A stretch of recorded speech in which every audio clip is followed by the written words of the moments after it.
got in there at a certain point. And Yeah. Bill talked about that too, in 85 or 6, whatever it was, when Vince said, you guys aren't allowed, we're doing our own magazine thing. Yep. How were you able to still do stories on the WWF, getting photos and all that stuff? How were you able to do that if you weren't allowed into their shows or their events? Sometimes I wonder. I mean, because when I read 'cause they're all, I yeah, read the magazines in the 80s, you guys had, besides WWF, you had AWA and everything else. But I mean, yep. when Bill said we weren't allowed in there, I'm like, how are you getting all this information and all these photos? For a while, as I recall, and again, like I mentioned earlier, my memory might be off a little bit here, but I think even though we got kicked out of the Garden initially, I think we were still able to shoot some spot shows for a while. Okay. So we were able to get by with some of that. You're not getting all of the big headline matches, but you're Right. still getting, individual star matches and that sort of thing. So I think we had a lot of spot show material, Okay. and we would also shoot from the stands. Okay.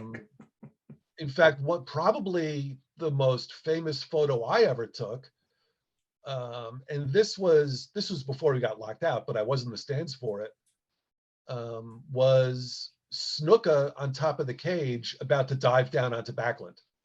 And if I got Yes. royalties for every time they printed that photo, I'd be a Oh, rich man today. yes. But I just happened to be sitting in the right place in the arena, because everyone knew Snuka was going to go up and do the dive on Backlund, right? Yeah.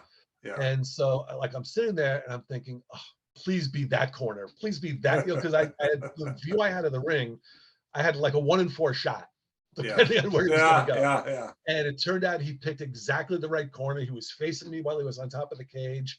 And it just turned into one of the perfect wrestling photos of all time. Yeah, it is one of the best. I've seen that photo. Absolutely. Yeah. Yeah. So, when you guys, I want to just kind of elaborate. So like WrestleMania, right? 1 was at the Garden. Were you guys allowed in there then? Or was that when you guys were like, okay, this is it? I'm pretty sure. Oh boy. I'd actually have to go back and look at tape on that one. I don't know if we were kicked out before 1. I'm pretty sure we were kicked out by the time 2 rolled around. Yeah. But I'm not exactly sure about 1. I think, yeah, it's my memory fails me on that. Oh, it's all right, no problem. I have to check the videotape. Yeah. I want to ask you something else. How did that, when they told you that, I mean, was that just kind of a punch in the gut to you guys? Or, I mean, how did you take that? A little bit, yeah.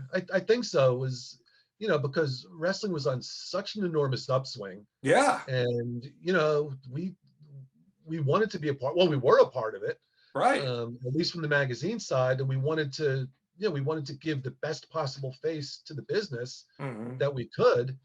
We weren't there to break kayfabe or anything. We were, right. We were trying to help everybody. Yeah.